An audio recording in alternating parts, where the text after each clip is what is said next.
NDA के लिए जीतन राम मांझी अब सिर दर्द नहीं, सिर पकड़ने वाली समस्या बन चुके हैं। एक सहयोगी के तौर पर मांझी के बयान हर दिन एनडीए को ही परेशान कर रहा है और विपक्ष के लिए हथियार का काम कर रहा है। कभी रामायण, कभी भगवान श्री राम पर विवादित बयान, कभी खुलेआम कमीशन खोरी का कबूलनामा, कभी डीएम से चुनाव जितवाने का दावा, फिर राज्यसभा सीट न मिलने पर मंत्रिमंडल से इस्तीफे की धमकी, और अब दशरथ मांझी पर जीतन राम मांझी की बेलगाम जुबान एनडीए की रणनीति पर भारी पड़ती नजर आ रही है। अंदर खाने खबर है कि बीजेपी नेतृत्व का धैर्य जवाब दे रहा है और मांझी को लिमिट में रहने का साफ संदेश दे दिया गया है। सवाल यह है कि क्या मांझी दबाव बनाकर सौदेबाजी करना चाहते हैं या फिर सच में अलग राह की वो तैयारी में है। इतना तो तय है कि अब हर बयान एनडीए के लिए जोखिम बनता जा रहा है और अगर सिलसिला यही रहा तो मांझी पर कभी भी बड़ी राजनीतिक कार्रवाई देखने को मिल सकती है, जिसके संकेत मिलने लगे हैं, क्योंकि मांझी की बयानबाजी के बाद एनडीए के लिए बर्दाश्त की सीमा खत्म हो रही है। नमस्कार, कैपिटल टीवी बिहार में आपका स्वागत है। मैं हूं नवेंदु और आज के इस वीडियो में बात करेंगे जीतन राम मांझी की, जिनके बयान लगातार उनके लिए कई मुश्किलें खड़े कर रही हैं। जीतन राम मांझी को 440 वोल्ट का झटका, विवादित बयानों पर घिरे जीतन मांझी, मोदी मंत्रिमंडल से मांझी की विदाई, जीतन राम मांझी की निकल गई हवा। केंद्रीय मंत्री जीतन राम मांझी अब चौतरफा घिर चुके हैं और हर ओर उनकी जबरदस्त किरकिरी होने लगी है और इसका कारण है उनकी बेलगाम जुबान। कभी रामायण, कभी भगवान श्री राम, कभी रावण, कभी ब्राह्मण जाति और कभी अपनी सियासी महत्वाकांक्षाओं पर उनके बयान एनडीए के लिए मुसीबत पैदा कर देते हैं। हाल ही में उनके 4 ऐसे बयान सामने आए जिसे लेकर जबरदस्त बवाल मचा, चाहे वो एमपी एमएलए को कमीशन वसूलने के लिए उकसाने वाला बयान हो या फिर डीएम से कहकर हारते हुए उम्मीदवार को चुनाव जितवाने वाला बयान। और जो बयान सबसे ज्यादा चर्चा में है वो है केंद्रीय मंत्रिमंडल से इस्तीफा और अपने बेटे से यह कहना कि मंत्री पद का मोह छोड़ दो। बिहार की सियासत में मांझी जमकर सियासी तौर पर उत्पात मचा रहे हैं। वैसे मांझी का सियासी करियर ही विवादास्पद बयानों के लिए जाना जाता है। आपको बता दें कि जीतन मांझी ने कई बार रामायण को काल्पनिक किताब और भगवान श्री राम को काल्पनिक किरदार तक बता दिया। साल 2023 में उनका एक बयान सामने आया था कि रामायण काल्पनिक है और भगवान श्री राम से ज्यादा कर्मकांडी रावण है। इससे पहले भी मांझी ने भगवान राम को ऐतिहासिक व्यक्ति नहीं माना था और रामायण को सच्ची घटना पर आधारित ग्रंथ मानने से इनकार कर दिया था। इसे लेकर हिंदू संगठनों ने जमकर बवाल मचाया था। मांझी के खिलाफ खूब प्रदर्शन देखने को मिले थे। साल 2021 में मांझी ने कहा था कि सत्यनारायण पूजा कराने दलित के घर ब्राह्मण आते हैं लेकिन भोजन नहीं करते और दक्षिणा मांगना तो भूलते ही नहीं।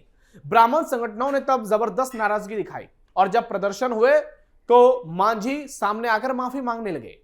स्थिति ऐसी हो गई थी कि लोग मांझी की जीभ काटने तक की बात कर रहे थे और जो ऐसा करेगा उसको इनाम देने की घोषणा कर रहे थे। बाद में मांझी ने सफाई दिया कि उनका इरादा किसी जाति का अनादर करना नहीं था। तो फिर ऐसे फालतू की बयानबाजी क्यों? क्योंकि सियासत में जैसे ही वोट मांगने की बारी आती है नेताओं की हवा निकल जाती है और मांझी का गुब्बारा भी वैसे ही फूट गया। जब उनसे 2024 के लोकसभा चुनाव में इस बयान पर सफाई मांगी गई तो मांझी के पास कोई जवाब नहीं था और फिर वो उसी हैसियत में आ गए जिसमें और भी नेता सामने आते हैं।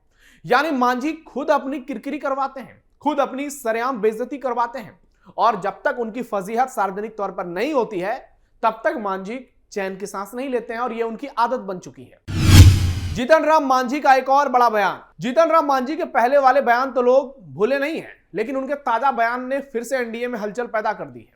मांझी का दावा है कि लोकसभा चुनाव से पहले उन्हें राज्यसभा सीट का वादा किया गया था और अगर यह पूरा नहीं होता है तो वो लोकसभा चुनाव के बाद जो वादे हैं अगर वो नहीं पूरे होते हैं तो वो मंत्रिमंडल से इस्तीफा दे सकते हैं।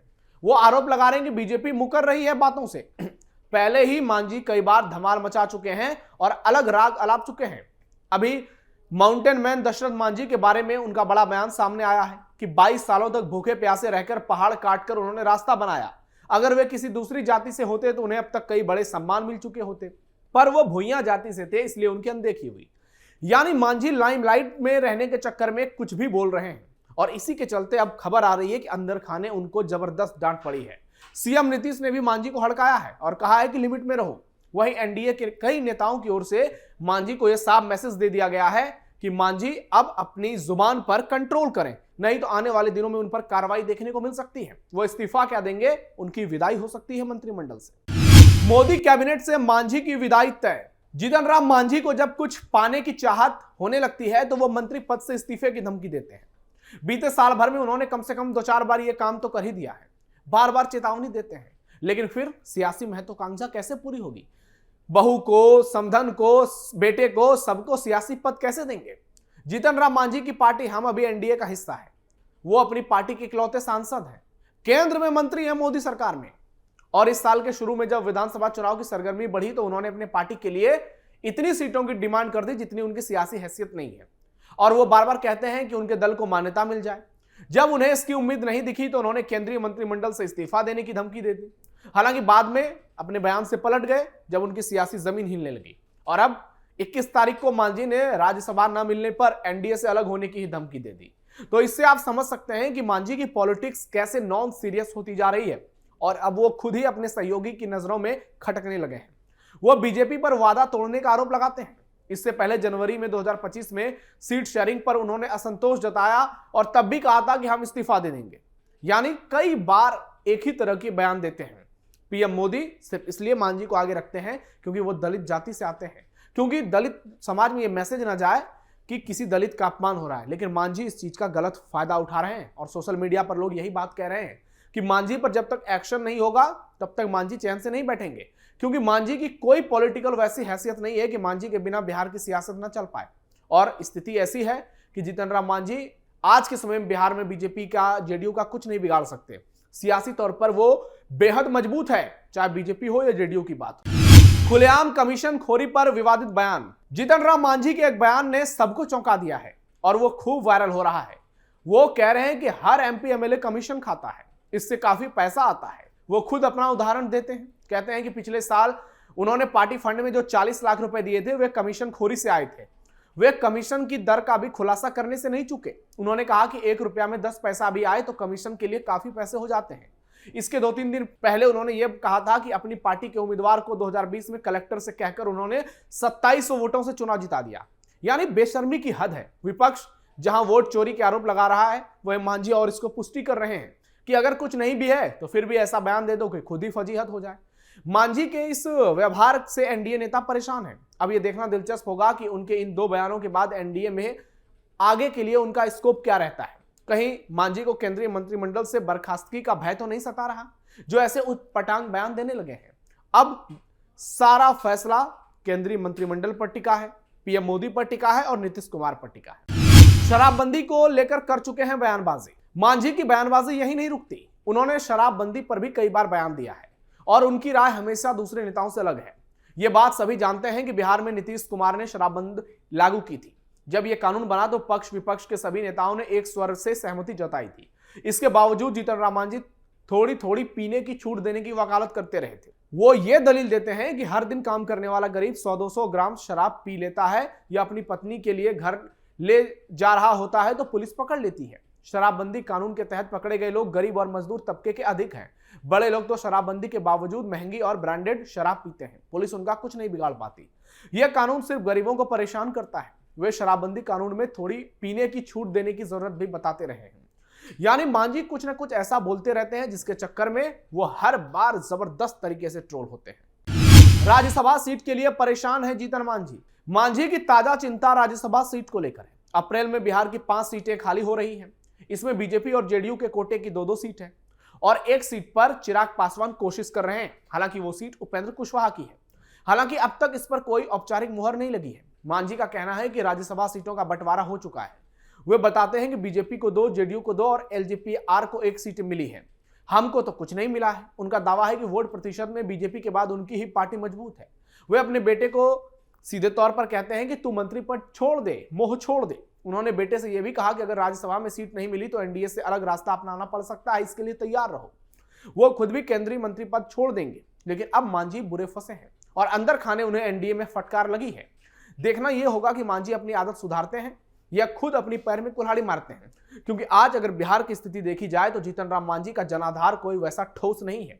एक गया जिले में कुछ जगहों पर उनका प्रभाव है, लेकिन अब बिहार में नीतीश फैक्टर है, मोदी फैक्टर है और उससे भी आगे सम्राट चौधरी का जिक्र होने लगा है, नितिन नवीन का जिक्र होने लगा है।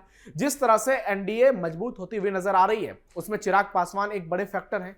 ऐसे में मांझी के लिए सारे स्कोप बंद नजर आते हैं और वो जो बार बार एनडीए को धमकाने का काम कर रहे हैं, लग रहा है कि मांझी खुद ही अपने आप को झटका दे रहे हैं। और अगर उनकी स्थिति ऐसी ही रही तो आने वाले दिनों में मांझी को बड़ा नुकसान उठाना पड़ सकता है, क्योंकि मांझी की पार्टी की स्थिति ऐसी है कि मांझी खुद सांसद हैं, केंद्र में मंत्री हैं, उनकी समधन विधायक है, उनकी बहू दीपा मांझी विधायक है, उनके बेटे संतोष कुमार सुमन एनडीए सरकार में बिहार में मंत्री हैं।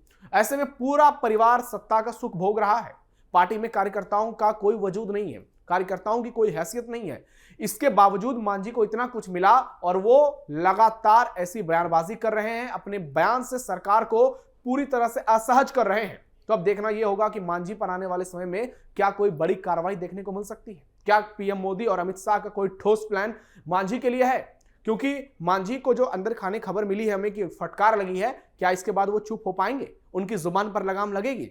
अगर मांझी ऐसा करने में सक्षम हो जाते हैं तो हो सकता है कि आने वाला समय मांझी के लिए और बेहतर हो जाए। नहीं तो यह बात तो तय है कि मांझी की धमकी से एनडीए को कुछ नहीं होगा, मांझी खुद ही अपना नुकसान कर रहे हैं। इस खबर पर आपकी क्या राय है? जीतन राम मांझी को लेकर आप क्या सोचते हैं?